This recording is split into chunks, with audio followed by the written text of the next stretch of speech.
Hello everyone, मैं हूं जयेश राजगौर और स्वागत है आप सभी का इस नए इंटरेस्टिंग यूट्यूब वीडियो में। दोस्तों, हम पढ़ रहे हैं 12th स्टैंडर्ड इकोनॉमिक्स का नया सिलेबस और आज हम स्टार्ट करने वाले हैं chapter number 3A demand analysis. जी हाँ दोस्तों, demand analysis one of the most important chapters of this year syllabus.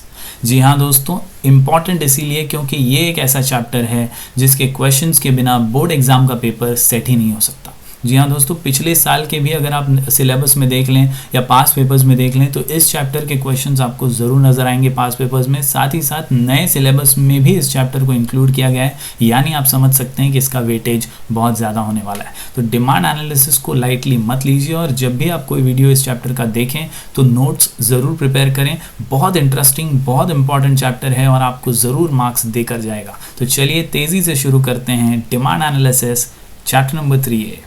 दोस्तों, सबसे पहले समझते हैं व्हाट एग्जैक्टली इज डिमांड। आम भाषा में डिमांड यानी डिजायर यानी इच्छाएं, लेकिन इकोनॉमिक्स की भाषा में डिमांड सिर्फ इच्छाएं या सिर्फ डिजायर नहीं होता।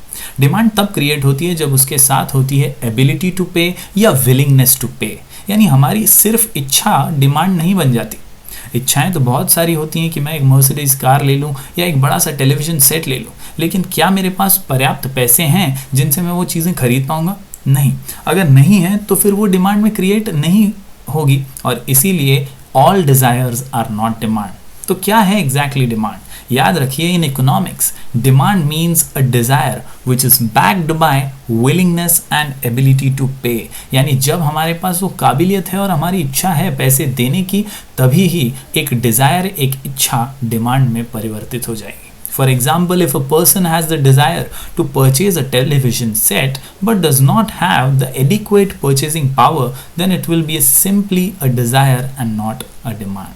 दोस्तों, इससे ये बात बहुत सिंपल हो जाती है, क्लियर हो जाती है कि डिमांड क्या है। तो demand is equal to desire plus willingness to purchase plus ability to पे।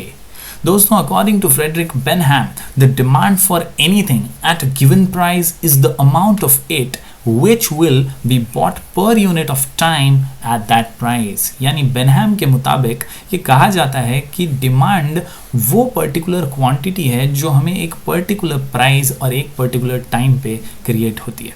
तो इसी प्रकार डिमांड को समझ लीजिए कि वो एक डिज़ायर है जिसके साथ विलिंगनेस और एबिलिटी टू पे है। दोस्तों, खास फीचर्स में हम ये समझ सकते हैं कि डिमांड एक रिलेटिव कॉन्सेप्ट है। It is essentially expressed with reference to time and price. Benham के इस डेफिनेशन के साथ ही हमें ये समझ में आता है दोस्तों कि डिमांड जो है ये एक रिलेटिव कॉन्सेप्ट है और टाइम और प्राइस के साथ ही इसे एक्सप्रेस किया जा सकता है, क्योंकि हम चीज़ें तभी ही डिमांड करते हैं जब हमें सही दाम में मिल रही हो और सही समय पर मिल रही हो, जब हमें उनकी ज़रूरत है। चलिए टेक्स्ट बुक के अनुसार देखते हैं कुछ खास कॉन्सेप्ट्स, कुछ खास स्केड्यूल्स जिसके जरिए हम डिमांड को और अच्छे से समझ पाएंगे। हमारे सामने है इंडिविजुअल डिमांड स्केड्यूल। दोस्तों, इंडिविजुअल यानी एक, याद रखिए, एक कंज्यूमर की डिमांड यानी individual demand. Individual demand is the quantity of a commodity demanded by a consumer at a given price during a given period of time. Once again I repeat दोस्तों, individual demand यानी एक का demand, एक consumer का demand यानी individual demand.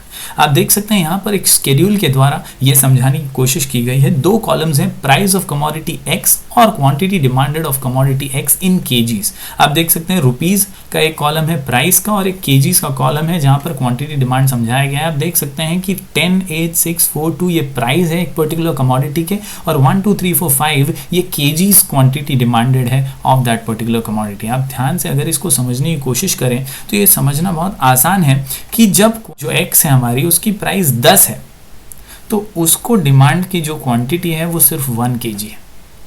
और जैसे जैसे प्राइस कम होता है, आप देखेंगे कि जैसे जैसे प्राइस कम होता है तो हमारा क्वांटिटी डिमांड जो है वो बढ़ने लगता है। आप समझ सकते हैं inverse relationship, there is an inverse relationship between price and quantity demanded. It indicates an inverse relationship between price and quantity demanded, क्योंकि जैसे जैसे प्राइस कम होता है हमारा डिमांड बढ़ता है, क्योंकि आमतौर पर ये ह्यूमन टेंडेंसी है, प्राइस कम तो डिमांड ज़्यादा। बढ़ते हैं दूसरे स्केड्यूल की ओर, ये है मार्केट डिमांड स्केड्यूल। दोस्तों, याद रखिए, एक का डिमांड यानी इंडिविजुअल डिमांड, अनेक का डिमांड यानी मार्केट डिमांड। जी हाँ दोस्तों, मार्केट के अंदर आप या मैं सिर्फ अकेले तो नहीं होंगे, बहुत सारे कंज्यूमर्स मार्केट में होते हैं और इसीलिए अनेक का डिमांड यानी market demand. Market demand is total demand for a commodity from all the consumers at given price during a given period of time. आप शेड्यूल के द्वारा भी इसे समझ सकते हैं। जो मार्केट डिमांड शेड्यूल है इसमें भी ये दिया गया है प्राइस ऑफ कमोडिटी, क्वांटिटी और मार्केट डिमांड। आपने देखा होगा अभी इससे पहले इंडिविजुअल डिमांड में 2 कॉलम्स थे, प्राइस और क्वांटिटी, जहां पर 1 का डिमांड था। यहां पर मार्केट डिमांड में आप देख सकते हैं क्वांटिटी के नीचे 3 कॉलम्स हैं, कंज्यूमर ए, कंज्यूमर बी और कंज्यूमर सी। इन तीनों के डिमांड को जब हम ऐड कर लेते हैं टोटल मिल जाता है हमें, वो टोटल होता है हमारा मार्केट डिमांड। आप देख सकते हैं at price 10 consumer A demands 5 kg, consumer B demands 10 kg and consumer C demands 15, यानी 5 + 10 15 + 15 30, यानी ये जो 30 है ये हमारी मार्केट डिमांड है एट प्राइस 10। उसी के साथ जैसे जैसे प्राइस कम होता है 8, 6, 4 और 2, जब प्राइस लोएस्ट है at 2 rupees, consumer A demands 25 kg, consumer B demands 30 kg and consumer C demands 35 kg। इसका टोटल करेंगे तो हमें मिल जाएगा 90 kg। That is our market demand at price 2। Once again दोस्तों, इसका भी यही कंक्लूजन है कि there is an inverse relationship between price and quantity demanded. इस पूरे वीडियो का यही मंत्र है दोस्तों, प्राइस जब नीचे जाता है तो डिमांड ऊपर, प्राइस नीचे डिमांड ऊपर, प्राइस ऊपर डिमांड नीचे। और यही बेसिक कॉन्सेप्ट है इस पूरे चैप्टर का कि there is an inverse relationship between price and demand. दोस्तों, इस डिमांड कर्व के द्वारा भी आपको यही समझाने की कोशिश की गई है। आपके सामने है इंडिविजुअल डिमांड कर्व और मार्केट डिमांड कर्व। बहुत सिंपल फॉर्म में आपको समझाया गया है कि डी जो डिमांड कर्व है, it slopes downwards from left to right, indicating inverse relationship between price and quantity demanded. जी हाँ दोस्तों, इस वीडियो का कंक्लूजन और इस शेड्यूल का कंक्लूजन यही है कि जब भी ये 2 चीज़ें आपके सामने हैं, प्राइस और डिमांड, तो याद रखिए प्राइस नीचे तो डिमांड ऊपर। फिर एक बार आपको बताना चाहता हूँ, याद रखिए दोनों साथ कभी नहीं रहेंगे, इनका इनवर्स रिलेशन है और इसीलिए जब प्राइस नीचे तो डिमांड ऊपर। और इसी के साथ इसका एक और पहलू ये है कि जब प्राइस ऊपर तो डिमांड नीचे। तो दोस्तों, होपफुली आपको ये इनवर्स रिलेशनशिप समझ में आई होगी।